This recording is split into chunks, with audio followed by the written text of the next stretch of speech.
Okay, and so I'm going to make myself spotlight video. All right. Oh, sweetheart, you missed it last week. You see this?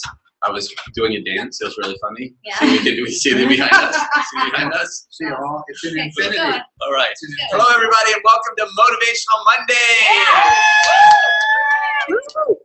All right. So happy to have you all here. We are here in Los Angeles right now at the Motor Nutrition Club, and I'm so excited to have the people here. We're here in person. We're also periscoping this broadcast. So for all of you on Periscope, thank you all for all the hearts. We love having you here. And for all of you on Zoom, we're so excited that you're joining us as well. My name is Jan Zans. This is my wife. Monica Sands, yes. And so really And excited. we did not prepare for the gray, but it does look good. Yes, right? I wore this last week too. I love this shirt. This shirt just, yeah. So anyhow. I did the same thing. I'm really The Monday shirt. This is like, I feel good. You know what? That actually is interesting because I realize that I wear the same outfit often on Mondays because I know it's what makes me feel good. So there you go. So I don't have to put the brain effort in that. So who am I? My name is Jan Zans. This is my wife, Monica Zans. We are life coaches. We are business strategists. We are fit coaches. And, my purpose is to teach people how to live a healthy life that they love. And so when I think about living a healthy life, it's really all about having a healthy mindset, having a healthy body, having a healthy heart and soul. And so that's what we do in Motivational Mondays is we talk about we talk about tools, we talk about philosophies, we talk about strategies on how to really design a life that you're loving what you do and how to be in action and also how to remove the things that are getting in your way of you having what you want. So that's one of the things that we're going to be talking about today. Is there anything you wanted to share before we go into today's topic? Just that I'm a business consultant, I'm a life strategist, and my commitment on this planet is really to help people recognize their unique gifts. And a lot of times with my tag phrase, see your greatness, be your greatness, and pay it forward, people say, I have a sense of how to be great. I have a sense of what I need to do to be great. I have a sense of when I feel like I'm doing the things that are great. But have I really taken the time to acknowledge the gift that's unique to me? So when I share with people, like, you have a unique gift that you are the only one on the planet that has. And so if you haven't discerned what your unique gift is, what you specifically are here to deliver to the planet, you might want to take a little bit of time to do that, because as you do more of that in your life, you will then be a foundation for other people to see it inside of themselves, and people will know how to ask for what they need from you. So often in life, we walk around looking for something. We need someone to help us with our finances. We need someone to help us with our bookkeeping. We need someone to help us with our nutrition. We need someone to help us with our business development. We need someone to help us. But if the world didn't provide us, it used to only be you could find out those people through advertisements. And you could find out those people through direct sales or through magazine articles. Or there were ways that the marketers in the world would get to you. Now with social media, we have so much more access to be what we are, but it's still important to identify every one of us has to market ourselves for the world to know. If we want to be a great daughter, we need to market what parts of us can be a great daughter. If we want to be a great friend, we need to market to our friends, here's what you can count on me for, and by the way, here's what you can't count on me for. When I didn't have kids, I was a lot more available and accessible to all of my friends for whatever they needed whenever, and I didn't have a lot of boundaries. But now I'm a mom of 3, and I want to spend important, loving time with my husband, both business time as well as intimate time. I want to spend important, valuable time with my kids. I want to spend important, valuable time with my friends. So I need to know, when am I available for the time? What's the time that I'm available for? And how much of that time do I want to spend doing what things? And that way I'm more clear in my relationships what people can expect, and I don't have people ending up feeling disappointed or let down in their expectation of what they want from me. So these are some of the things that when you design and decipher and uncover your unique gift, it totally impacts. I know, it's squeaking. I'm sorry for all the squeaking. It totally impacts how the world relates to you. And since part of our topic today is going to be on how you in the world operate as the owner of your business, the owner of the life that you're creating, it's important to start understanding what are the languaging, what are the tips, what are the ways that we speak out into the world about who we are and what we can be counted on for. Excellent. So, the last couple of weeks we've had some, I think, pretty interesting topics. We were talking about how we manage our energy. What did we talk about the week before? I just went blank. The billboard. Yes. Billboard. Yeah. What is your billboard? So we do all sorts of different things here on Motivational Mondays for all the first timers. A lot of times we work on leadership development. A lot of times we work on business development, things that are very specific to your life, like how to clear the things from your life. So we mindset. A lot of mindset. We talk about different things. So today we were in like a business mode. And we are in a business mode. Thank you. Yeah. We are. That's why there's two of us. So you think about it like, first of all, if you think about it as an infrastructure in your year, you're in your final quarter of the year. So you're closing down your books, you're closing down your relationships, and you got to think about here in October and September, where are my people that I'm working with, that I'm selling to, that I'm engaging with, that I'm supporting? Where are they going to go? So where are they going to go when Thanksgiving comes? What are they going to do to their body? What are they going to do to their mindset? Where are they going to spend their money? Where are the people at Christmas time going to go? Are they going to be traveling? Are they going to be accessible? So you want to put into place the systems and the mindset. How am I supporting the relationship as I want to carry it through the end of the year? Great. And so the topic today is really about having a CEO mindset. Because a lot of people, what they do is they graduate from school, or they don't even go to school, they just go straight into the workplace. So people go into the workplace and they develop what we call an employee mindset. And a lot of people live their life with that same employee mindset. Mm-hmm. And a lot of us who have our own businesses now are actually the CEOs of our own business, and yet we may not be operating that way. And we may not even know what that actually means. Like, I have been in conferences, I've been in workshops, I've been in trainings where people don't even know what the C, the E, and the O stand for. So C is chief. So, like the chief of a group.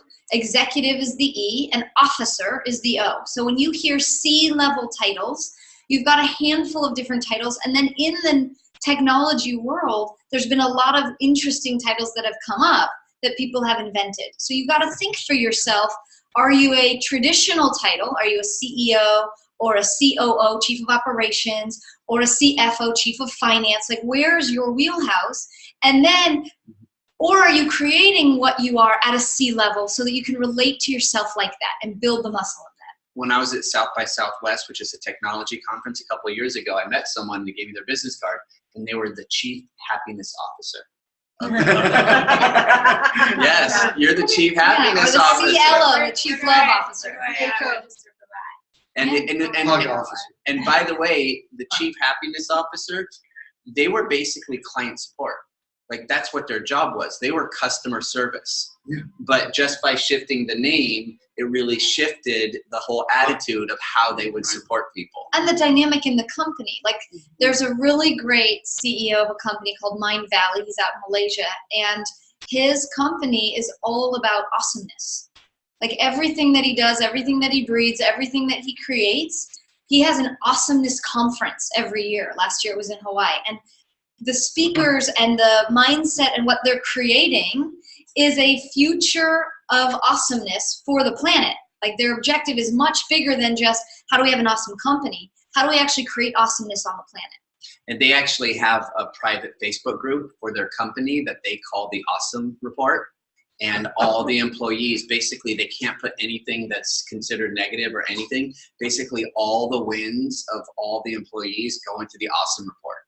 The goal, the objective, right? The objective is when you create environments of positivity, what does that breed? It breeds more positivity. Yeah. And so the point there is that here's a CEO who really knew what type of business and what type of culture he wanted to create. Yeah. So, and that's part of the role of a CEO. So really our intention today is to have everyone here and everyone in Zoom and on Periscope really look at your life and your business. Because some people might be employees and might not be the CEO of their own business. Not yet. Not yet, but you are the CEO of your life. So there's still the attitude of being the CEO. So the intention for today. Well, can I just add one little thing? You always can. So I worked in corporate America for almost 20 years. And I wasn't the norm employee being told what to do. I was an independent contractor. So my production company got hired into this big company, but they treated us like employees. I worked there. I got up, I was there 8 a.m. to 8 p.m. every single day. We were very much treated like employees. But because I knew I was running my own company and knew that if that well dried up, the next well I needed to be looking for always, I always put myself into the position of, if I was running everything, what would it look like? If I was the CEO that I'm now having meetings with, if I was the head of this department, if I was the head of these people, if I was the head of this technology, what would the end user want to experience? What was the end user? What is the intention for the end user? What do we need them to feel? What do we need them to receive? What do we need them to know? And because I always lived from that place, what I was able to deliver was far beyond, it way exceeded the expectations of the people coming with requests. Because I wasn't there just to do the bidding. I wasn't there just to answer the questions or the requests. It was always, I hear what you're saying, but I'm not sure if what you're saying has all the information and knowledge that I have to be able to make an informed decision about what you're asking for. And you can imagine, I'm a video editor, a producer, and a director, and I have people that are production managers for space technology. How are they going to tell an editor or a director what to do to create the message they wanted to create? So I had to help them feel empowered in what they wanted to give away, while not disempowering the objective of what they're trying to do and who they're trying to do it for. And that ability that I built muscle year after year after year has totally served in how I serve people to grow their businesses. Because so often we don't even know that we have an employee mindset because we're running our company. So we assume, well, it's my company, so I'm the CEO. But just because that's your title does not mean that's how you're operating your business. Great. So like I was saying, the intention is to really distinguish CEO mindset versus employee mindset. So write that down. CEO mindset in your paper and employee mindset. And we're going to go through today what are ways for you to identify this. Right. And really, so what are ways to identify it? And then we're going to all start by looking at our own lives and identifying where are we operating as a CEO and where are we operating as an employee. And then we're going to really then look at other areas once we've really distinguished it, where are areas that we can actually make some shifts. And how do we develop the muscle to be able to identify when I'm operating as an employee versus a CEO? Yeah. And for me, what's really important is if you listen to a lot of what we talk about, the general philosophy is being responsible for your life. And the awareness about your interaction in it. Right.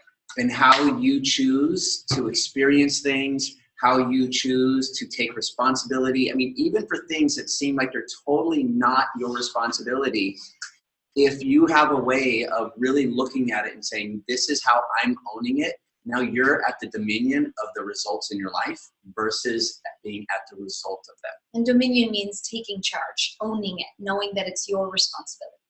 Great. So do you want to go through some of the characteristics of a CEO versus an employee? Yeah.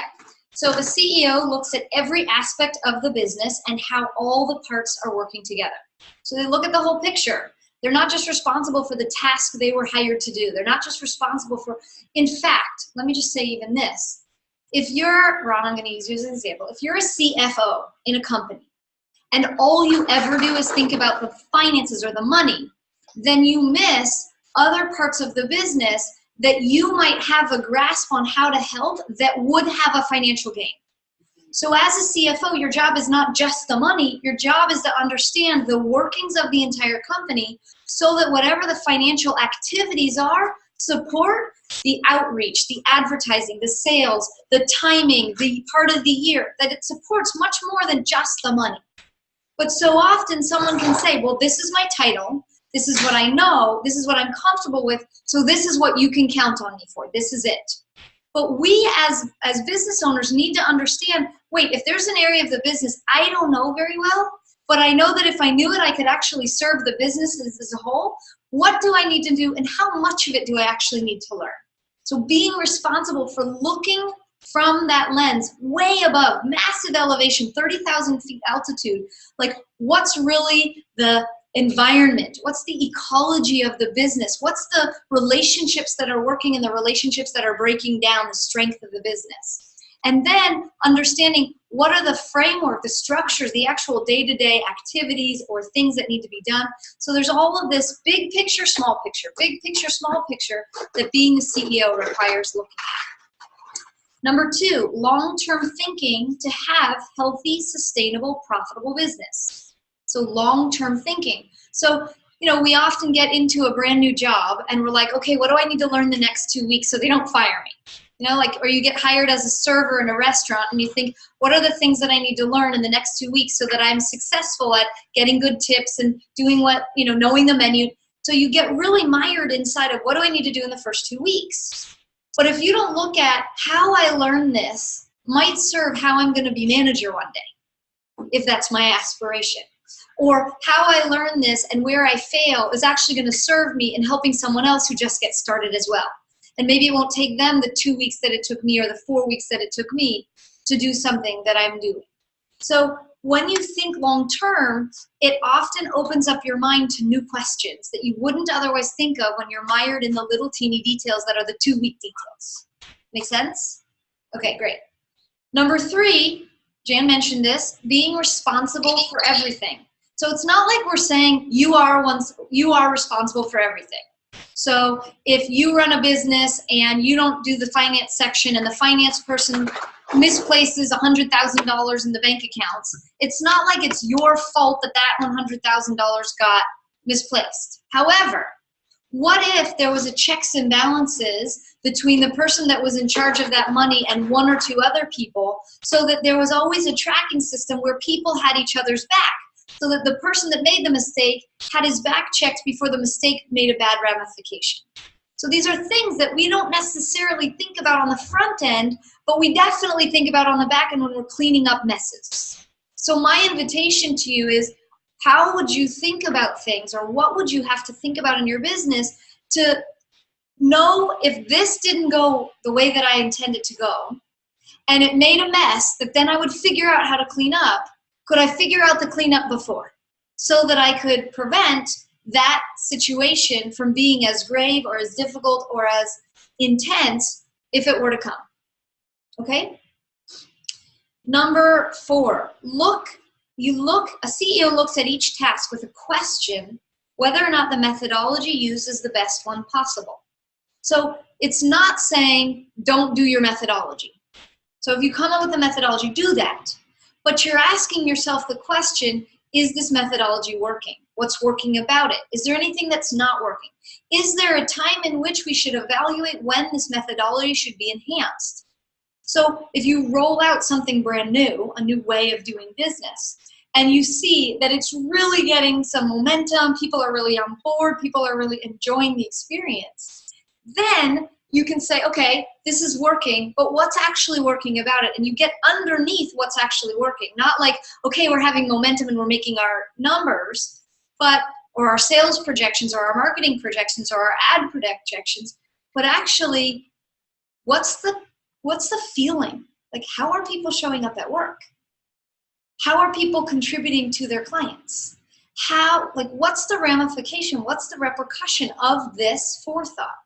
Because that's going to drive what you create next. It's massively going to drive what's next. But if you aren't looking at it from that lens, you're just looking at, I have to reach the goal, I have to reach the goal, I have to do something, then you'll be mired in the to-dos, future pacing, looking ahead to what I have to accomplish and whether or not I got there, but you'll miss the gift of what's happening right now. How you're making a difference for people, the depth of the relationship, the intimacy that's causing results that then you can teach forward.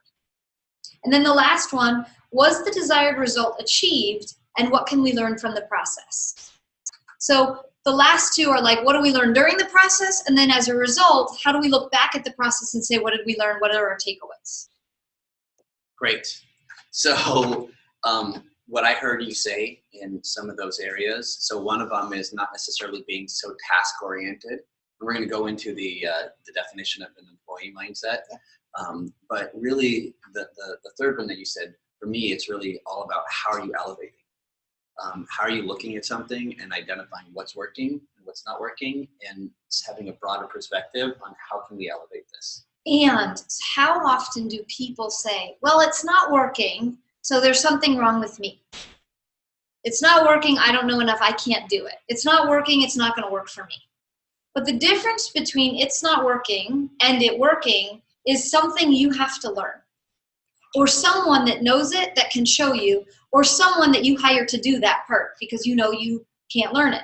So if I needed to get from here to San Francisco in an hour and I needed to be able to leave and not wait for airlines, I could go to Santa Monica Airport, I could hire a pilot, and I could get up to Northern California. Now, whether it's more expensive or whether I have a budget for it or all the factors that go into that, if I have an objective and I need to get from here to there and there's someone that can get me there, I'm not going to go learn to fly a plane to be able to get up there in an hour. But I may find that if I have those emergencies over and over and over, I have a family member that's older and I need to take care of them or whatnot, I might say, you know what, it would behoove me over a certain amount of time. For the last 2 years, every 3 weeks, I'm flying up to New York. I'm going to get my pilot's license. So then I can just rent the plane and fly up there myself. And I'm using a funny example, but it's to tell you there's nothing you can't do so long as you recognize you may not always be the one having to do the actual nitty-gritty of it to be able to have it accomplished. Similarly, you hire a web designer to build a website. It's your website, but you hire them to do it. You hire a designer because maybe they're better at graphics than you are. You hire people to do the things you don't want to spend the time doing because it takes you longer and they're experts at it. So it's not a question of what you can't do. It's a question of whether or not you stop yourself before you do it. I'm forgetting a word. What's the word when you give someone a task to do? Assign? No. Delegate. Delegate.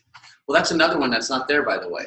So another, CEO is excellent at delegation. yeah, that's another critical. Add that to the list. I'm adding. Okay. So we're adding that to the list. Very important. So also, And being willing to learn on the go. Yes. CEO learns from people on the go. They don't think they know everything. So there's two. Add them to the list. Okay. So one is making sure that you're skilled at delegating tasks and delegating responsibility, because the CEO is not necessarily great at doing everything.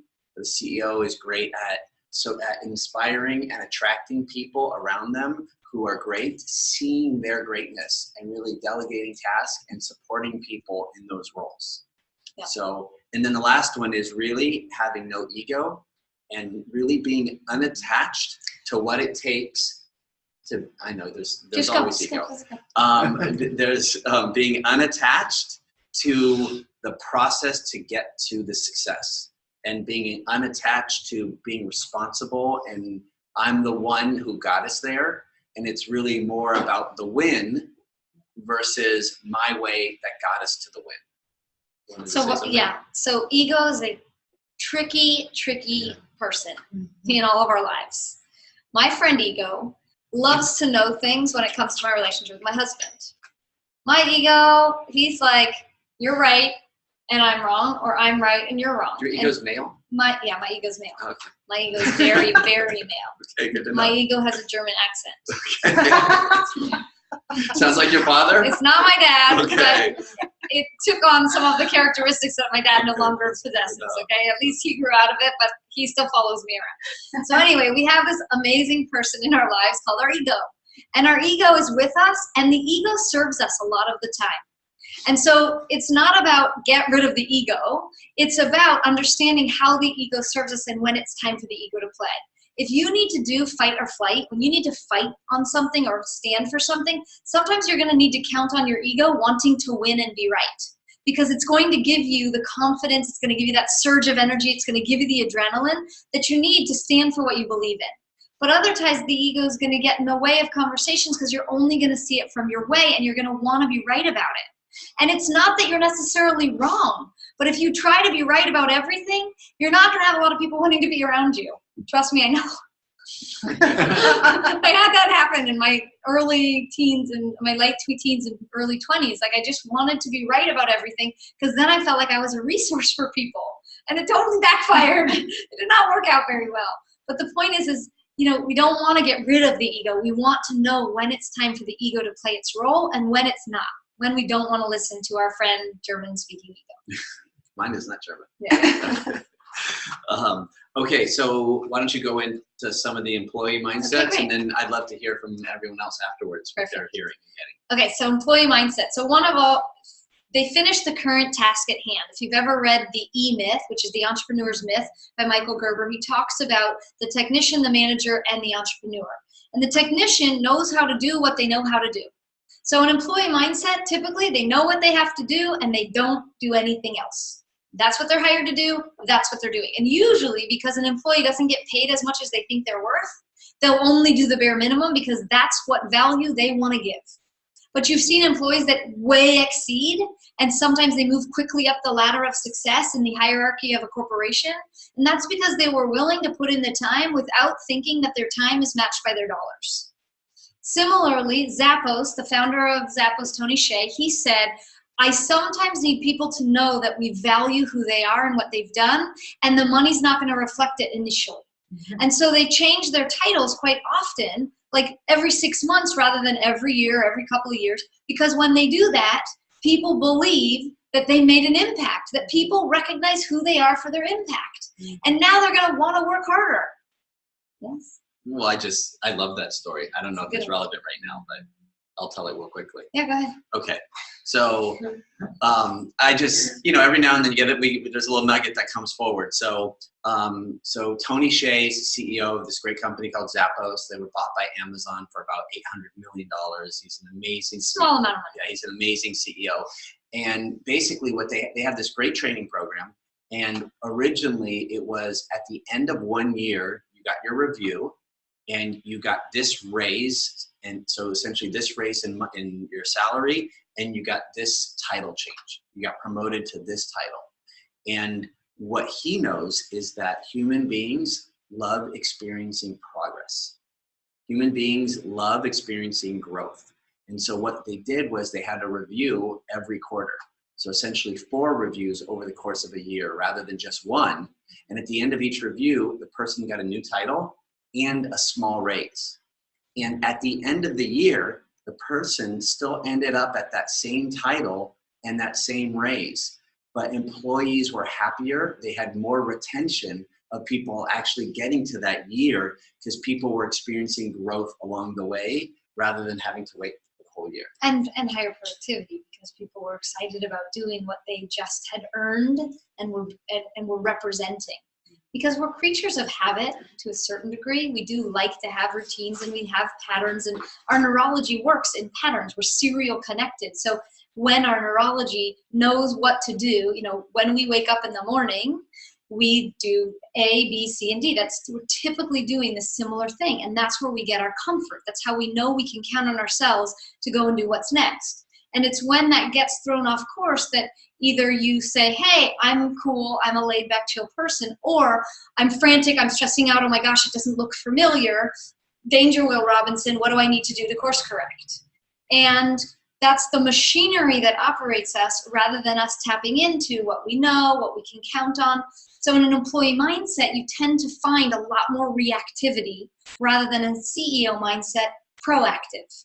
Strategizing, looking ahead, considering the options, and employees like, I gotta get this done and I didn't get it done in time and oh my God, I'm gonna get fired. Like that tends to be, I'm at the whim of someone else's decision on my behalf. But think about if you were even an employee and you took on a managerial or a CEO type mindset, what would be available for you when you were engaging with your boss? What would be available for you when you would ask certain questions? Because you'd not just come from your perspective of what you think you need to do. You may also be able to successfully come from their perspective and deliver beyond what they've even known how to ask of you.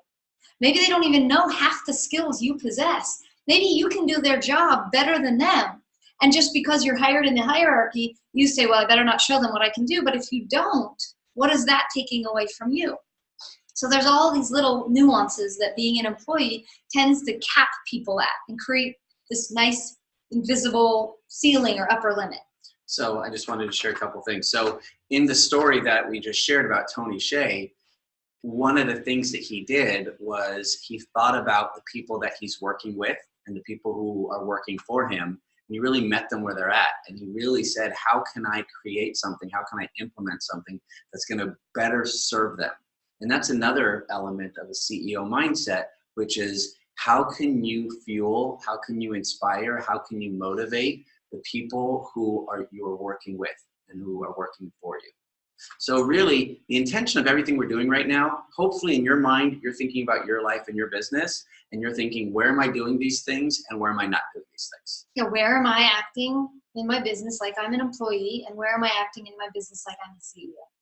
So 2 more. How to do, the employees learn how to do only what they're doing in the moment and thinking about themselves as one part as opposed to the whole system they're a part of. And they look at whether they got the task done right or wrong. So instead of looking at what's the objective of the task, did this work? No, it didn't. Course correct, try again. It's I did it wrong, I failed. And then they wait to be reprimanded or they wait to be told what to do, as opposed to proactively seeking out what it is that they're creating. Yeah, so the employee mindset is often fear-based. It's often I'm doing things that I know I'm supposed to do in order to not lose my job. Yes. While the CEO mindset is really possibility-based. And it's really, wow, if we're able to really deliver on this grand vision that we have, that I have, then this is what's possible. Good. So let's ask some people. Okay, great. Okay, so we're gonna go here to Zoomland as well. We have lots of people there, but why don't we just start in the room first? Is there anyone in the room who wants to come up and share, like while we were talking, what came forward for you in areas of your life where you see yourself clearly operating as a CEO or clearly operating as an employee? Okay. Okay. Anyone in Zoomland wants to raise their hand? Who wants to share what came forward while we were Lucy, speaking? are you willing to share? Lucy's at the top of the middle. There. Right here. Yeah. Okay, you're up here. Oh, am I?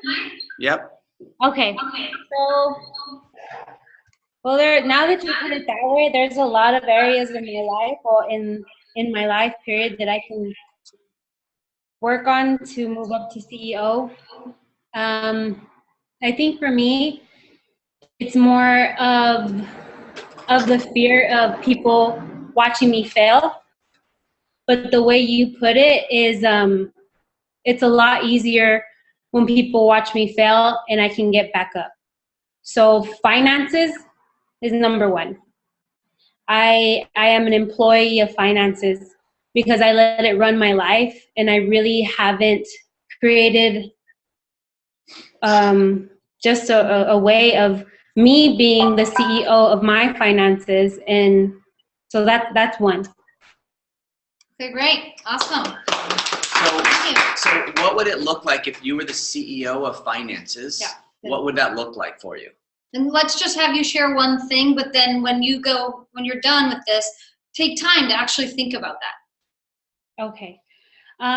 So it's the feeling is very peaceful, very peaceful.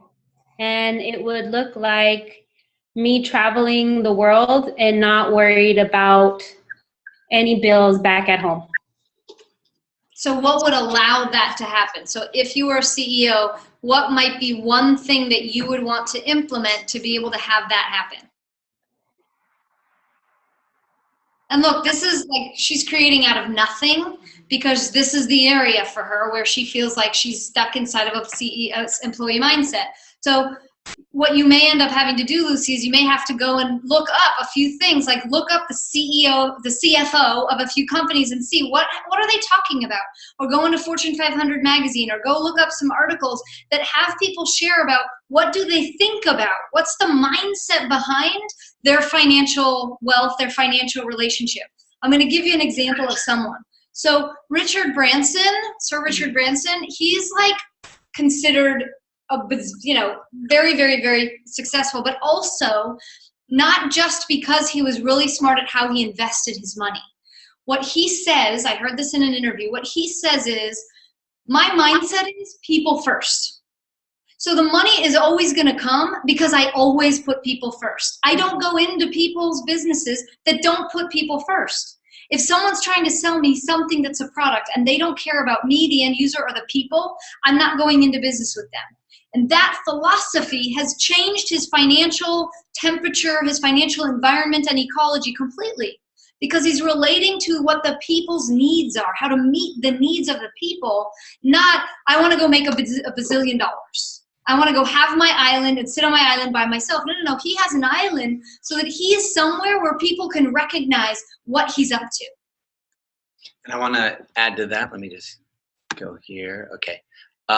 So the other thing too is, if there's an area that you see that you're operating as an employee and not a CEO, it's likely because that's what you know how to do. And that's what you've been operating at, and that's what you've been doing for your whole life. So it would seem silly to think that you could just choose to now be a CEO in that area and suddenly be operating as a CEO in that area. Now, just by adding awareness to it and paying attention to it, that's the first step. But if you don't know how to be the CEO of your life in terms of finances, then that's an opportunity to find somebody in your life or someone who is an expert at them. CEOs research. Yes, CEOs research. CEOs create connections with people who are great at what they're not great at. And they don't beat themselves up for not being great at everything. Well, they may. They may. They may. Yes. CEOs tend to be very confident and want to know as much as they possibly can. But they may not tell you in the outer world what they had to do to get to their confidence. But they get there. And I used to work in the entertainment industry, and I just remember talking to an agent how an actor is great at acting, right? They're not great at negotiating deals. That's why they have agents. So actors are a great example of someone who knows this is my skill set, and I'm going to surround myself with people who are great at the things that I'm not necessarily great at. I'm going to check this out. So okay. Keep going then. Okay, great. So I'm going to go back here to gallery view. And is there anyone else that would like to share? By the way, thank you, Lucy, for sharing. We appreciate that. Who else? Okay, here we go. Hugo, you'd like to share? Yeah. I kind of related to what your wife had said earlier about not being able or to be able to distinguish yourself from people that you think I'm more right than they are. Or I don't like his idea, I think my idea is better. And being able to actually take in other people's ideas and just kind of rolling with it. I work full-time as a paramedic. I have 2 full-time jobs as a paramedic. And I'm in a job where I have to be right. If I'm not right, then I'm not doing my job right. So how can I separate myself and go into that transition of being a CEO and being able to take other people's opinions and ideas and not wanting for myself to be right all the time? Great. So great question. So Hugo, how can you separate yourself so that when you're in one job or in one situation, you're operating really as a dictator because you really have to be owning everything and every single step along the way, versus in another area where you can see yourself being more collaborative? So how do you do that? I have no clue. That's where I'm struggling. I mean, not that I love my leadership. I mean, the people that are my upline, they're great people. I've been friends with them for years. And it's just sometimes when I have an idea and I don't like theirs, I kind of feel like, no, but they're wrong. Like, if only they saw things my way. But I mean, I guess I still have a lot to learn. So sometimes I don't feel like I can just voice my opinion since I've only been in Herbalife for a year.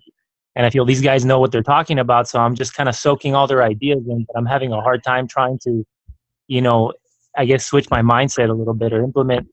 I guess I want to be like, well, I want to think like they do, but I can't. Or maybe I'm attacking this at the wrong way. Maybe I should be working more on myself and not thinking so much about whether they're wrong or right. Got it. Well, so let me respond. So I'll tell you what I do personally. So I'm not going to tell you what would essentially work for you, but what I do personally is, so the first thing is I don't operate in right or wrong, because the truth is that there's no one way of doing anything. There's an infinite way of doing everything. So that's the first thing, is I don't really operate in right or wrong. What I do is I operate in, if someone has a different opinion than I do, I often will make sure that I share my opinion, but I'm not attached to it. And I also come from the mindset of, this is interesting. Let's see how this is going to play out. I'm going to fully support the process that they're suggesting, and I'm going to dive in and I'm going to completely embrace it. And let's see what the result is. Because I promise you, in my life, there's been things where I've said, no, this is not the best way to move forward. And yet I let it still move forward because it was a collaborative team effort, and the result exceeded my expectations. And I could have stomped my feet and been frustrated and been a problem because it wasn't the way that I thought was the best way to proceed. But instead, I just supported it and saw, let's see how it turns out and what is there to learn from it along the way, so that we can grow and learn lessons along the way. Okay. How's that work for you?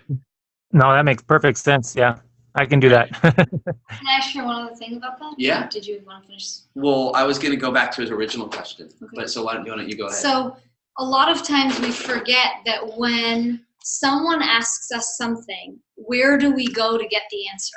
We go into our arsenal of knowledge, our arsenal of experiences, our wins, our failures, or people that we've witnessed have wins or failures. But it's a limited selection.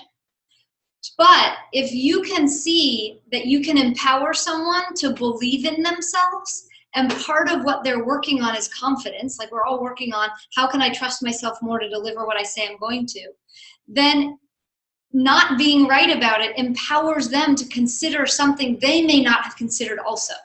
So you come at it like, I know here's the answer, but when the person doesn't respond to you like, no, you don't, or yes, you do, and there's an opportunity for both to grow, what you may come up with is that much more enhanced, that much better than what you originally believed. So it just broadens our ability to deliver on what people have, in their tools and in their knowledge and in their resources already. Great. Sorry about the squeaking. So the other thing, Hugo, so in terms of your original question, when you're a paramedic and you make a mistake, people die.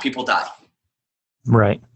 Now, when you're talking about a marketing strategy or what flavor you should serve at an event, and you're choosing and you're really committed to pumpkin spice, and everyone else is really excited about the cookies and cream, if they go with the cookies and cream, no one's dying. No one's dying. So choose what is important and valuable and what will hurt or make the biggest difference. Yeah, and so my recommendation for you is there's things that we call anchors. And it's something that's in the real physical world that can support, like that can ground you to a certain mindset. And it might be like an Herbalife band or something, so that when you're going into an Herbalife event, when you're going into a business event that you're part of, that you can actually kind of touch it and squeeze it and go, okay, I'm putting on the mindset of that we're here to learn and the process is going to grow and people aren't going to die if someone does something that's a little bit different than I would do it. Does that work for you? Yeah, that makes sense. Okay, I guess I just needed to hear from somebody else too. It's just, I know it seems like such a simple solution, but sometimes I get so preoccupied with my job that I forget the little things. And those are the ones that make the difference. It's great. I'm not. Thank you. Thank you. All right.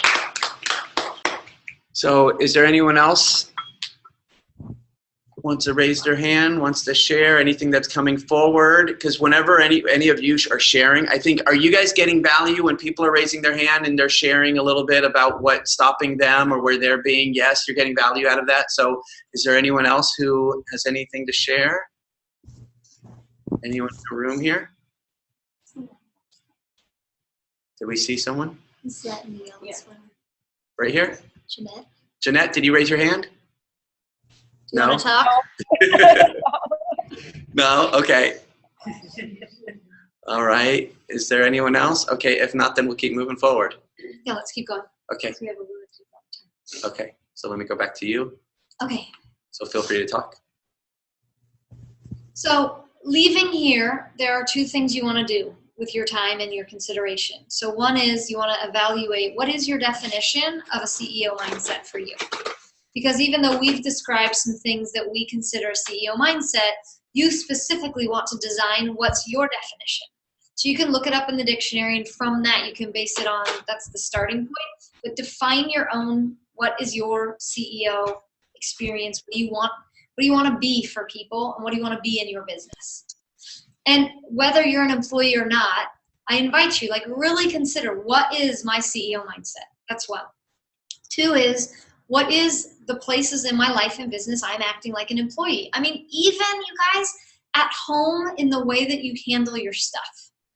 You know, are you an employee and you just go through the, until I'm told, like, I think about my son, forgive me for this, but I think about my son, like, until I'm told what to do, I'm not going to do it. But if my mom yells at me enough times, then I'll do it just to make her happy, but I'm not actually doing it because I want to do it. I'm just going to do it because she yelled at me enough times that I'm like, I'm tired of you yelling, so I'm going to do it. So I ask him, like, at least once a week when we're driving to school, why do you think you do that?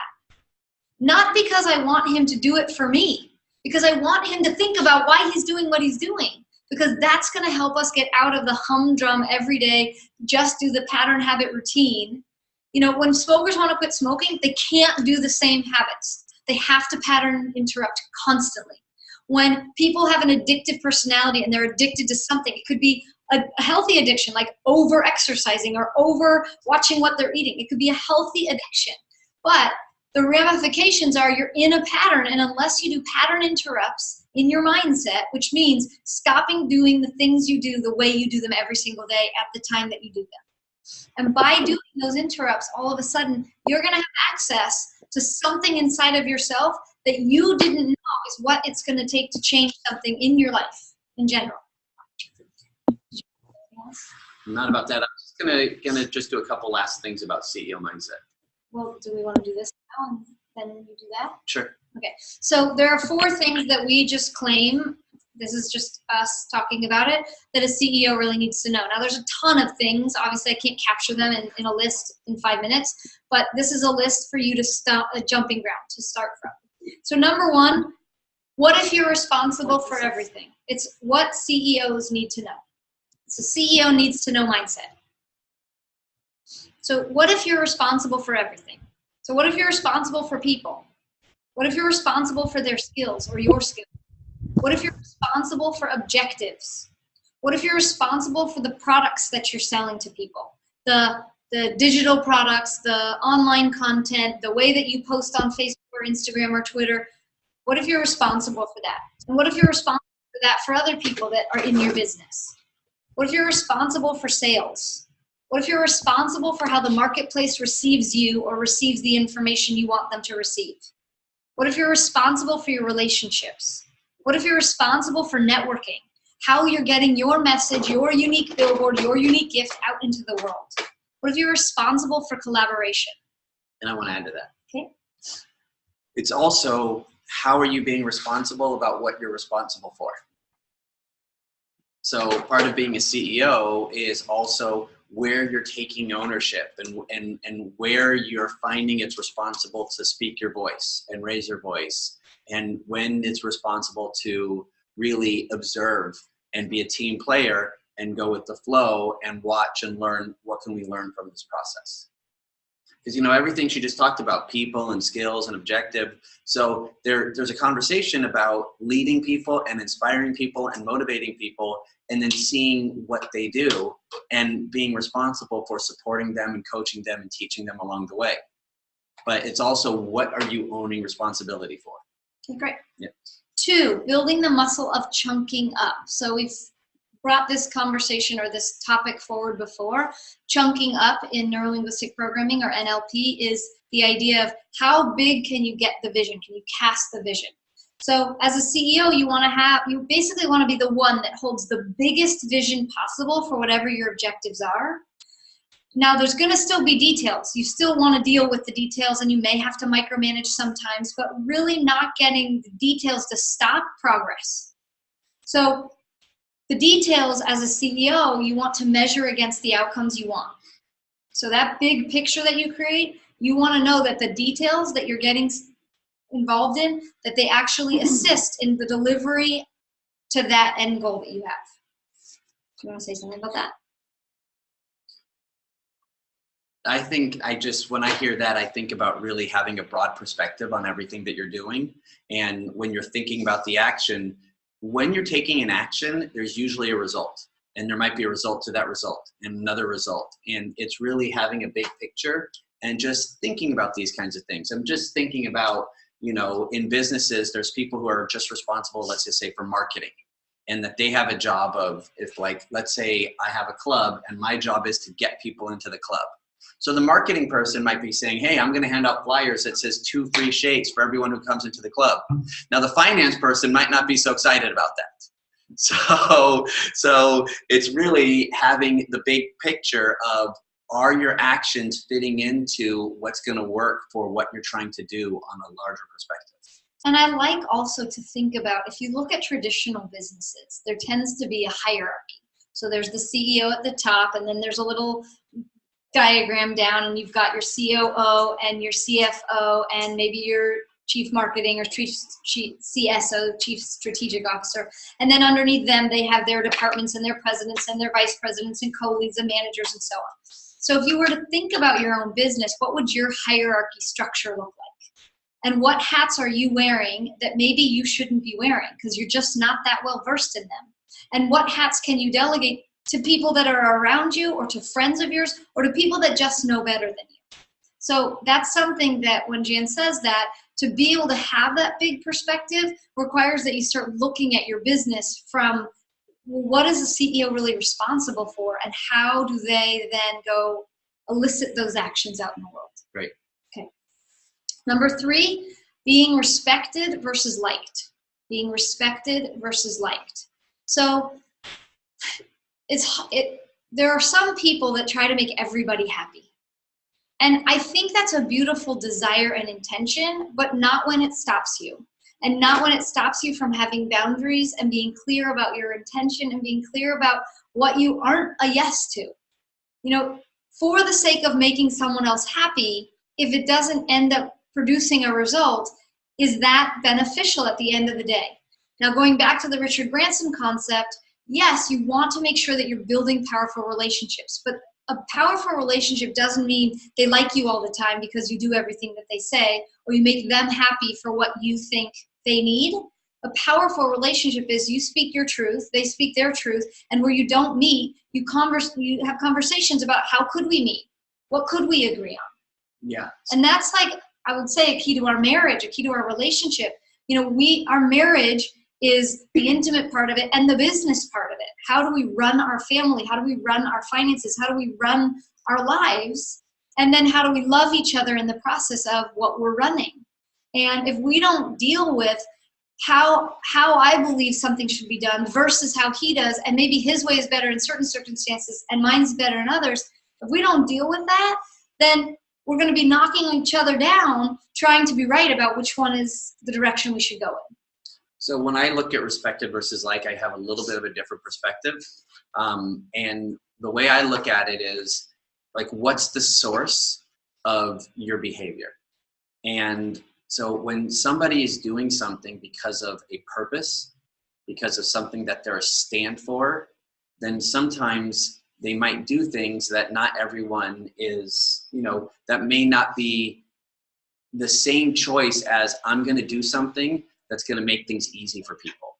Because often when you're being liked, it's really what's going to have people be happy, what's going to make things easy, and what's going to have people like me the most. And, being respected is often doing something that is for the purpose and the stand that the whole community or the team, the group is driving towards. Okay. Yeah. Number 4, think with wonder, curiosity, and intrigue. Why would people want to work with you? Why would people want to work with you? So that, it's interesting that Jan was talking about, that wondering what I might be missing, that wondering what skill needs to be added. So they say that in 7 years, all the jobs that are available for my kids now, the jobs that my kids will be taking and applying for don't even exist yet. So because we're such a internet and social media and virtual society now, and computers are the native language as opposed to paper and pen that we're all used to. So I wonder what, if we were in a computer-run environment, would help people connect to people. Like, there's questions that we need to be looking at asking that are not the top of your mind questions, but as a CEO, if you're looking at that, then you can potentially see what the marketplace is moving towards before we get to where the marketplace is. Great. Yeah, and what all of this is for me is, if I'm running a business, I really want to be running a business with a team of leaders, a team who are not just thinking about how am I doing one thing, but how I'm serving the greater whole. And what's really important about that is, again, like we mentioned before, being a leader doesn't mean that it's your way anymore. Being a leader means being part of the big picture and working in harmony, supporting the greater goal. But really looking at your life with a CEO mindset of, where am I doing things where I'm just trying to get something done versus how am I doing something that's going to serve to grow something that's going to be long-term, sustainable, $1 billion business. And I love this one. As a CEO, you're looking at the health of your business, the health of your relationships, the health of your employees. So the health of the people you're wanting to work with you, and the health of the work you're doing in the world. Awesome. So it is 1 o'clock. It's actually 1:03 here in the West Coast. And that was, I hope that you guys got great value out of that. Hopefully the intention was for you to look at your life and look at your business and see where you can own responsibility, where you can operate, how you define yourself as a CEO, and maybe where you're not, so that you can then take the steps forward in order to do that. And you want to talk about your tagline? Yes. So as I mentioned at the beginning of the program, the goal is that each and every one of you has a unique gift on this planet, and it is up to you to make sure to discover it. And part of the way that you do that is to see your greatness, be your greatness, and pay it forward. Pay it forward. So this was our way to pay it forward to you. Go pay it forward to someone else. Thanks, everybody. Have a great day. Yeah, we're here every Monday on that same Zoom link, so please feel free to join us. We're excited to have you all here. And wait, we're going to take a quick picture. Yep. Thank you, Ali. Woo! Awesome. Yeah, precious. Okay, now we see you all. Do we not have a picture? I don't know how to Enrique! Woo! Oh, you bought the one that I told you. Just put it on the timer. Okay, here we go. Okay. Okay, hold on. You guys are all behind us. Wow, Woo! We need some music. Ray! Imagine some music in the background. Hey! Woo! Love my people!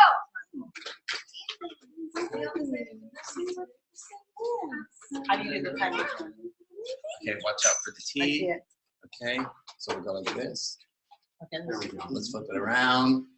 And we'll do there you go. like that. We'll say 10 seconds. You hold it. Okay, all right, here we go. Watch out for the T. Do you have everybody? How's this? Good. Very good. All Yeah! right. Okay. Bye, everybody. See Thank God it's Monday! you all next week.